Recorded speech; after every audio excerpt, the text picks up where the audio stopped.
Buenas tardes. Vamos a transmitir un mensaje para la Iglesia Nueva Vida de Despeñaderos, Córdoba, Argentina. Usamos esta herramienta, este medio, por la situación especial en la que nos encontramos, cumpliendo con la cuarentena. Sabemos que esto no reemplaza de ninguna manera a las actividades regulares de una congregación, pero lo hacemos como medida provisoria y temporal para respetar a nuestros gobiernos civiles y para cuidar a nuestros hermanos en la fe. Oramos como congregación para que Dios dé sabiduría a nuestros gobernantes y traiga paz al país. Esta tarde, vamos a continuar con Filipenses, nuestro estudio de Filipenses. Vamos a ir a Filipenses 4, 10 al 13. Nosotros podemos recordar por los mensajes de los domingos anteriores de que hubo ciertas instrucciones de Pablo. En 4 al 7 nos enseña cómo tenemos que actuar. Nos dice que tenemos que estar llenos de alegría en Dios, que tenemos que ser amables con los demás, que tenemos que vivir despreocupados, pero vivir ocupados en la oración, pidiendo con humildad y agradeciendo, las dos cosas juntas. Y que de esta manera podemos experimentar la paz que Dios ofrece. Luego, en el 4, 8, 9, nos dice que tenemos que agregar algo a esta manera de vivir, y lo que tenemos que agregar es la manera de pensar y de cómo multiplicar estas instrucciones. Son dos mandamientos con respecto a la manera de pensar. Dice, concéntrense en esto, piensen en esto, y está el Señor llamándonos a concentrarnos y pensar en las cosas superiores, de mayor virtud. Y luego nos dice que tenemos que recibir ejemplo y enseñanza de otros que son más maduros que nosotros en la fe, y que nos preparemos para ser de ejemplo a otros. En el cristianismo siempre se ha brindado información y ejemplo de generación en generación a la luz de la Biblia y con la ayuda y guía del Espíritu Santo. Y nosotros podemos ver en lo que queda de la carta, desde el 4.10 hasta el 4.20, podemos ver la conclusión de toda la carta, y va a repetir algunos de los temas principales. Va a repetir acerca del gozo, va a repetir acerca de la participación en la propagación del Evangelio, en el progreso de la fe. Y gran parte de esta sección que nos toca, que concluye la carta, está relacionada al dinero. Hablar de dinero es importante para Pablo porque en su época había muchos filósofos que literalmente eran charlatanes, hablaban con mucha habilidad, manipulaban al público para recibir dinero, o incluso hostigaban al público para que luego estos filósofos no los insultaran públicamente. Si no les dabas plata, ellos eran capaces de hacer un escrache público. Entonces, Pablo, para diferenciarse de estos filósofos charlatanes de su momento, quiere dejar las cosas muy en claro con respecto al dinero, tanto en Filipenses como también en las dos cartas a los Corintios. Hoy vamos a leer de 4, 10 hasta el 13. En el 13 está uno de los versículos más conocidos de la Biblia, más repetidos, y también uno de los más mal utilizados o mal aplicados. Pero vamos a leer, primero leo corrido del 10 al 13, y luego vamos a dividirlo como solemos hacer siempre. Dice el 10, ¿cuánto alabo al Señor de que hayan vuelto a preocuparse por mí? Sé que siempre se han preocupado por mí, pero no tenían la oportunidad de ayudarme. No que haya pasado necesidad alguna vez, porque he aprendido a estar contento con lo que tengo. Sé vivir con casi nada o con todo lo necesario. He aprendido el secreto de vivir en cualquier situación, sea con el estómago lleno o vacío, con mucho o con poco, pues todo lo puedo hacer por medio de Cristo, quien me da las fuerzas. Dice el 14, que va a ser la introducción del mensaje que sigue, pero dice, de todos modos, han hecho bien en compartir conmigo en la dificultad por la que ahora atravieso. Lo agregué recién el 14 para tener una idea del cierre de esta sección, pero Pablo agradece por la ayuda que ha recibido económica, pero también enseña y transmite e informa que él ha atravesado diferentes situaciones y ha podido hacerlo bien porque Cristo le fortalece. Lo vamos a leer de nuevo, el 4.10, voy a leer ahora. Dice, ¿cuánto alabo al Señor de que hayan vuelto a preocuparse por mí? Sé que siempre se han preocupado por mí, pero no tenían la oportunidad de ayudarme. Pablo muestra su agradecimiento y muestra su alegría por la ayuda económica que recibió de los filipenses. Los filipenses estuvieron sufriendo pobreza, no habían podido antes compartir, brindarle apoyo económico a Pablo, pero apenas pudieron, a pesar de haber atravesado circunstancias de pobreza, de sufrimiento, de persecución, apenas pudieron, fueron y ayudaron, enviaron una ofrenda a Pablo. Queda claro que los filipenses siempre se habían preocupado por él. Lo dice ahí, dice, sé que siempre se han preocupado por mí. Queda claro eso, ¿no? Que siempre estuvieron preocupados por él. Seguramente hicieron oraciones por él, estuvieron atentos a él. Le enviaron a Epafrodito, le enviaron a Epafrodito para que le ayudara, para que le sirviera y con la ofrenda de ellos, pero han estado preocupados por él. Pero hasta ahora no habían podido ayudarle económicamente. Entonces eso es lo que hace la diferencia. Y Pablo quiere dejar en claro que está agradecido, que él está alegre porque se preocuparon por él y está agradecido y alaba al Señor por esta preocupación. Qué bueno es alabar a Dios por la preocupación que otros tienen sobre nuestras vidas, pero qué bueno es también que otros puedan alabar a Dios por tu preocupación por sus vidas. Esto es algo muy lindo, muy digno de ser destacado, que nuestras vidas, al ayudar a otros, sean un motivo de alabanza a Dios. Dice el 11, no que haya pasado necesidad alguna vez, porque he aprendido a estar contento con lo que tengo. Acá en el 11 está diciendo algo fundamental. Dice que aprendió, que tuvo un aprendizaje. ¿Cuál es el aprendizaje? De estar contento con lo que tiene. Ese aprendizaje de estar contento, satisfecho, conforme con lo que tiene. Nosotros tenemos que tener en cuenta que estamos inmersos en un sistema que promueve lo contrario a estar satisfechos. Hay que darse cuenta que el sistema del mundo te cultiva, te siembra el descontento. Siembra que tu corazón esté siempre insatisfecho. Esta insatisfacción básicamente mantiene las economías mundiales. Siempre queremos más de lo que sea. Si son bienes materiales puede ser, también puede ser otro tipo de bienes como la comida, o siempre estamos deseando más. Incluso alguno puede desear la fama, entonces produce entretenimiento y el otro siempre está insatisfecho y quiere más y más entretenimiento. Ese es uno de los grandes problemas de nuestra generación, adictos al entretenimiento. Pero esta cultura de insatisfacción o esta siembra de descontento no lo inventó la economía, comenzó en el Edén. El diablo sembró, cultivó el descontento en Adán y Eva. Ellos fueron seducidos a querer más, igual que Satanás, y se convencieron de que no tenían lo suficiente. Tenían la capacidad y la posibilidad de comer de todos los frutos. El Señor le dijo, mira, puedes comer de todos los frutos. De todos los frutos vos podés alimentarte. ¿Querés elegir ese, todo? Vos podés elegir cualquier fruto para comer. Menos uno, el de ese árbol. Ese árbol no tiene que... vos no tenés que acercarte a ese árbol para comer ese fruto. Tenían todos, imagínate, todos los frutos que conocemos, esos los tenían todos. Imagínate todas las frutas que te gustan, ellos tenían la posibilidad de acceder y de comer todos, excepto uno que nosotros no conocemos. Pero apenas el diablo pudo, le señaló a Eva que aquel fruto. Y Eva entonces quedó con descontento. Y Adán vio que el fruto era digno era deseoso a los ojos. ¿Y qué pasó? Adán también sufrió descontento. Entonces juntos, primero Eva, luego Adán, comieron de este fruto que estaba prohibido. El descontento llegó a sus corazones. Ellos estaban en plenitud, en una relación perfecta con Dios, pero el diablo sembró descontento en sus corazones. Antes estaban bien, pero apenas vieron eso que no tenían, dejaron de estarlo. Ahora no les alcanzaba todo lo que tenían, porque querían aquello que no tenían. No les alcanzaba, querían más y justo lo que querían era lo prohibido. Y allá fueron a su caída en pecado, a la desobediencia a Dios, simplemente porque eligieron perder su capacidad de estar conformes.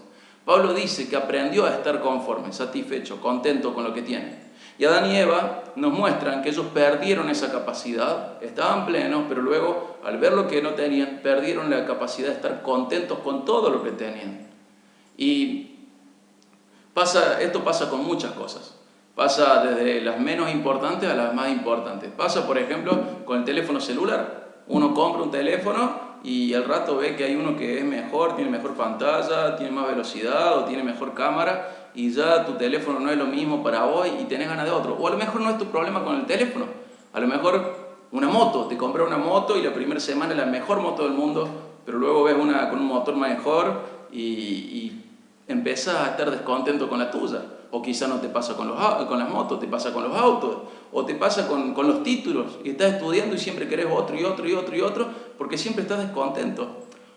O puede pasar en cosas más graves, puede pasar con las iglesias, que estás en una iglesia, entras y te parece hermosa y luego el tiempo ya estás descontento con esa iglesia y tenés ganas de buscar otra.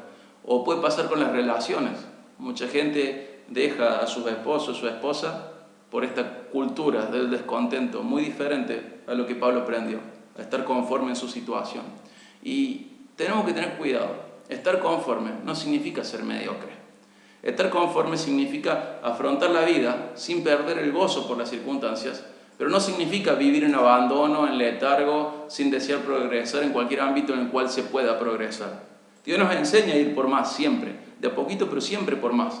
Entonces hay que distinguir, por un lado, es muy importante distinguir lo que es estar conforme con ser mediocre. Eso es muy importante, porque muchas veces se confunde y esto trae vidas que viven en letargo o trae vidas que viven en un abandono, cuando el Señor nos da la posibilidad de progresar en cualquier ámbito, y la persona elige no progresar. Eso no está bien. Está bien siempre estar gozoso por las circunstancias que hay, pero siempre tener esa idea de progreso, estar conforme con lo que hay, pero está bien seguir progresando, porque podemos hacer más cosas cuando progresamos, podemos ayudar a más personas, podemos crecer espiritualmente, podemos aconsejar mejor, en todas las áreas de la vida me refiero. Hay que seguir progresando, mientras el Señor lo permita, hay que seguir progresando, sin estar insatisfecho en las circunstancias en las que nos sentimos, en las que estamos, pero siempre buscar progresar en lo que se pueda, ¿no?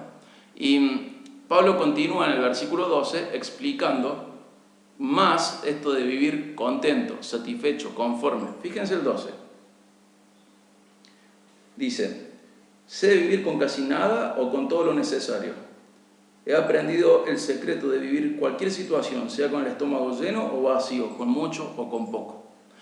Por un lado, Pablo quiere mostrarse agradecido. Por otro lado, Pablo quiere enseñar algo más a los filipenses. Pablo quiere enseñar que él está satisfecho, que él está conforme, sea que lo apoyen o no. O sea, Pablo quiere dejar claro su agradecimiento. Alaba al Señor en agradecimiento por la ayuda de los filipenses, pero también quiere dejar en claro, no quiere perder la oportunidad de mostrar que la fuente de su conformidad no es el apoyo económico. O sea que no son los filipenses, la fuente de su conformidad es otra. Los filipenses alegran la vida de Pablo, pero la fuente de satisfacción del apóstol Pablo es otra. La fuente de conformidad de la vida de Pablo es otra.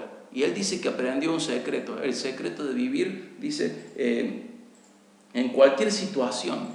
El secreto de vivir con la actitud correcta en cualquier situación. Más allá de estar en pobreza o en prosperidad, de estar preso o estar libre, de poder trabajar o no, Pablo ha logrado vivir con una actitud correcta como cristiano, maduro en la fe. Y quiere informar de que esto es alcanzable, que él lo ha alcanzado y quiere informarle a otros. Quiere informar de dónde recibe él su fortaleza. Y ahora sí vamos a uno de los pasajes más famosos y más citados de la Biblia, lo que dice Filipenses 4:13. Pues todo lo puedo hacer por medio de Cristo, quien me da las fuerzas. En otra traducción, todo lo puedo en Cristo que me fortalece. Pablo quiere dejar en claro que sus fuerzas no vienen por la ayuda económica que recibió. Quiere dejar en claro que él no es un ingrato, no es una persona que no está agradecido a Dios y a las personas por el apoyo que recibió. Él está agradecido y alaba a Dios por ese apoyo. Pero quiere aclarar que su capacidad de soportar las dificultades proviene de Dios, no del dinero con el que él cuenta. La ayuda económica le hace bien, le bendice, pero las fuerzas recibidas son independientes de su economía. Las fuerzas recibidas vienen de Cristo. Él ya había expresado antes que él tenía su fuente de gozo. Su fuente de gozo era el avance del Evangelio, lo dice Filipenses 1:18. Entonces Pablo sigue mostrando que la fuente de gozo, la fuente de conformidad, la fuente de satisfacción, de plenitud en su vida es independiente de sus circunstancias. Todo eso proviene de Cristo, el avance del Evangelio y la fortaleza que Cristo le da. ¿Qué tiene de muy importante e interesante esto? De que Pablo podía estar preso, Pablo podía estar en pobreza, Pablo podía estar en necesidad, podía estar con el estómago vacío, con hambre, con frío. Pero su gozo y su fortaleza estaban intactas. ¿Por qué? Porque eso dependía de Dios. La actitud interna de Pablo, que era correcta, era independiente de lo externo. La actitud de Pablo provenía de Dios. Cristo mismo infundía sus fuerzas en Pablo, más allá de las circunstancias en las cuales estaba. Esto es muy bueno para aprender, pero también es muy bueno para practicar. Nosotros tenemos que tener en cuenta bien lo que dice este pasaje. Este pasaje suele usarse como una especie de mantra. El mantra es de otra religión y son palabras o frases que inducen a adoptar una actitud de mayor concentración o enfoque, o que traen paz mental, que traen bienestar. Entonces mucha gente usa Filipenses 4:13, todo lo puedo en Cristo que me fortalece, como un mantra. Entonces está por ir a un partido de fútbol y quiere alcanzar una pelota, todo lo puedo en Cristo que me fortalece, todo lo puedo... No se usa así. O está por rendir un examen y se pone todo lo puedo en Cristo que me fortalece, todo lo puedo en Cristo que me fortalece, ahora me va a ir bien el examen. No significa ese pasaje. Dios te da fuerzas, Dios bendice tu vida, pero este pasaje está diciendo otra cosa. Está diciendo qué tipo de cosas se pueden en Cristo que le fortalece. Básicamente, lo que se puede en Cristo que le fortalece es cumplir con la voluntad de Dios para su vida. Y está más específicamente hablando de la pobreza o la riqueza. Pablo puede afrontar la riqueza honrando a Dios y puede afrontar la pobreza honrando a Dios y puede hacer las dos cosas. ¿Por qué? Porque Cristo le fortalece para que él sea capaz de hacer las dos cosas de manera correcta. Tenemos que interpretar este pasaje correctamente. Cuando dijo que estaba contento, miren cuando dice el 11, dice, he aprendido a estar contento con lo que tengo, usa una palabra que en su tiempo se usaba mucho para definir la autosuficiencia. Había una escuela de 4 siglos antes de Pablo, una escuela que se llamaba el estoicismo, y la gente que la profesaba, esa manera de pensar, esa filosofía, eran los estoicos.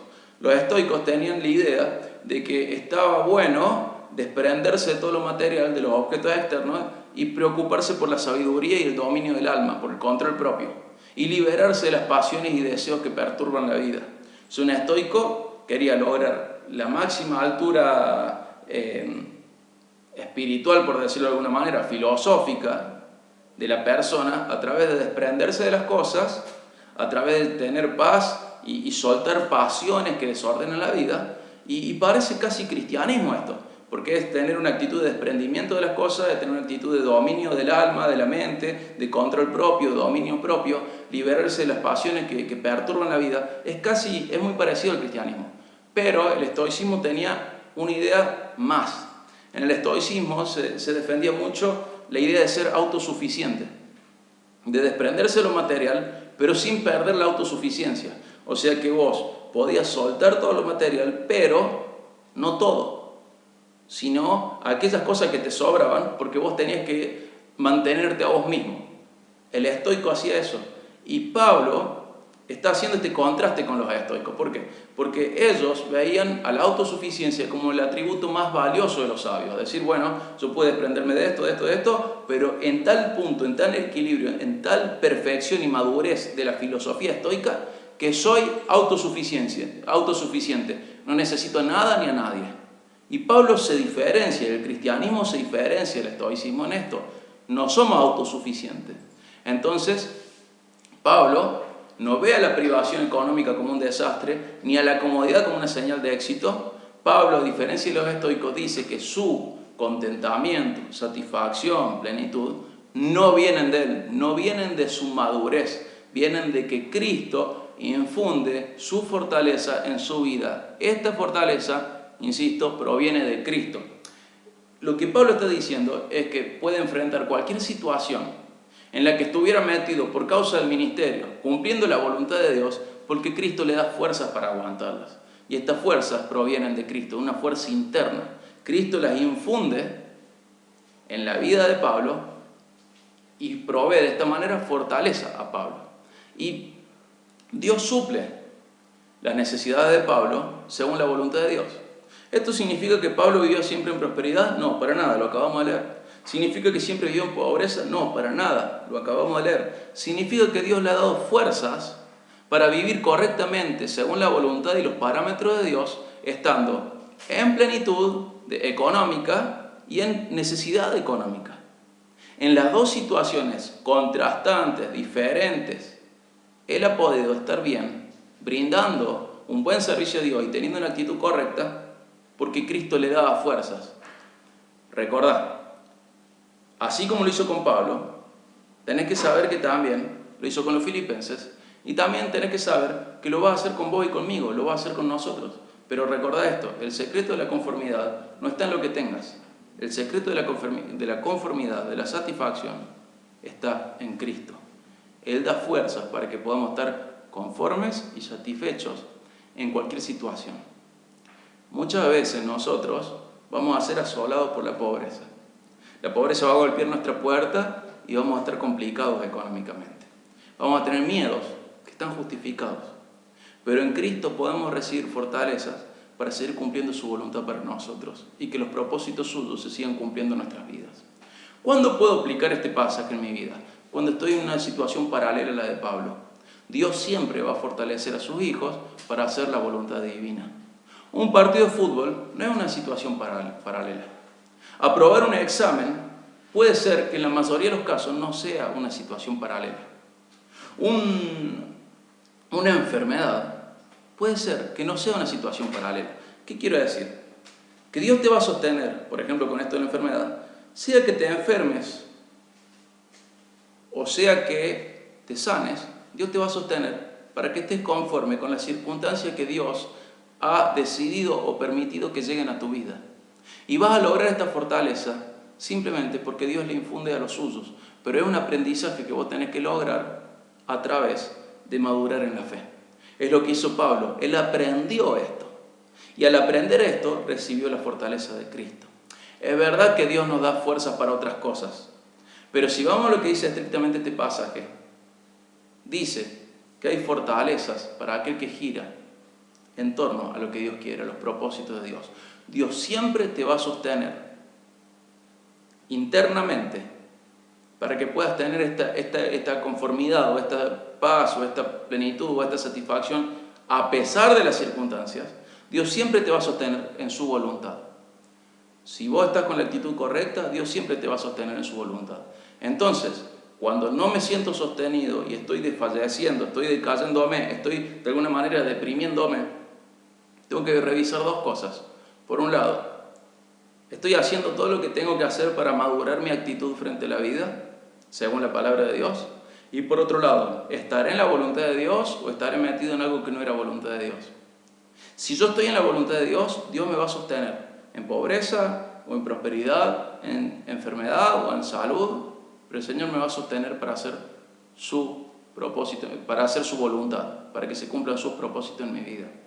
Entonces, para apropiarnos de este pasaje, tenemos que estar en una situación similar a la de Pablo. ¿Cuál es esta situación? Estar cumpliendo con la voluntad de Dios para tu vida. En el caso de Pablo, para su vida. En mi caso, para mi vida. De todos modos, Dios deja claro, de un montón de maneras, que Él sostiene a los suyos. Él los sostiene.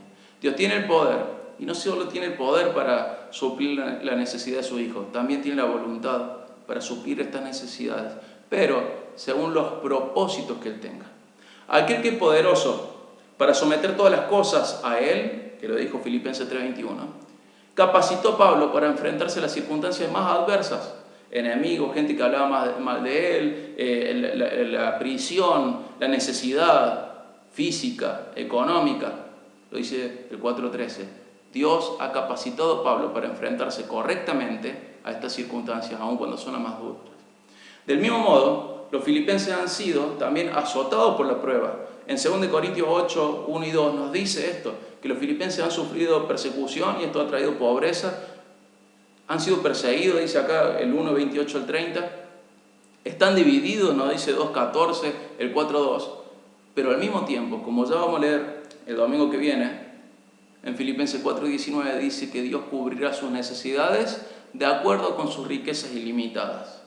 Entonces, no solo a pesar de las dificultades, sino a través de la forma obediente en que los filipenses se enfrentan a las dificultades, Dios está obrando en ellos para guiarles a, una vez más, comprobar su salvación, permitiendo que maduren en la fe. Y lo mismo para nosotros. Hermano, Tenés que saber que el Señor manda, el Señor reina y nada escapa de su mano. Y el Señor te pide obediencia. Y si vos estás obedeciendo y lo estás haciendo de la manera correcta y estás en la voluntad de Dios, el Señor te va a sostener en esa voluntad. El Señor tiene la capacidad, tiene el poder y tiene el deseo de sostenerte en su voluntad. No tengas miedo. Todo lo que sea dentro de su voluntad, mientras vos tengas la actitud correcta, lo vas a poder hacer en Cristo. Lo vas a poder hacer porque está Cristo que te fortalece. Él va a infundir en vos fortalezas. Ahora, en los tiempos que estamos atravesando, varios de nosotros, muy posiblemente, enfrentemos una enfermedad. Esa enfermedad puede tener un desenlace que para el mundo es fatal, pero para el cristiano es la puerta que nos lleva a casa. Es posible que algunos de nosotros no llegue el año que viene. Y no quiero ser alarmista, quiero ser realista. Esta pandemia está haciendo destrozos en todo el mundo. Y no somos diferentes al resto del mundo. Por fuera, pero por dentro. Si nos toca atravesar la enfermedad, nos estemos preparando para aprender a vivirla con las fortalezas que Dios da. Si nos toca acompañar a alguien hacia su muerte, porque la enfermedad le azotó, tenemos que estar listos para transmitirle la fe que trae fortalezas. Si un ser amado nuestro fallece, y seguramente vamos a dolernos, a sufrir por esa despedida, tenemos que estar listos, hermanos, con la fe lista, para poder recibir la fortaleza de Dios en estas circunstancias tan feas. Es tiempo de fortalecer la fe. La cuarentena ha traído un montón de ventajas y desventajas. Pero una de las grandes ventajas es que vos puedas fortalecer la fe. Fortalece tu fe. Aprovecha este tiempo para fortalecer tu fe. Aprovecha este tiempo para madurar tu actitud, para que cuando venga la adversidad la puedas enfrentar, porque Cristo te da fortalezas. Aprovecha este tiempo para predicar a otros del Evangelio. Aprovecha este tiempo para que vos confirmes si estás en la voluntad de Dios o no. Aprovecha este tiempo para orar, para leer, incluso para ayunar. Tenés mucho tiempo ahora de una manera diferente y especial. Sabemos que hay un montón de complicaciones.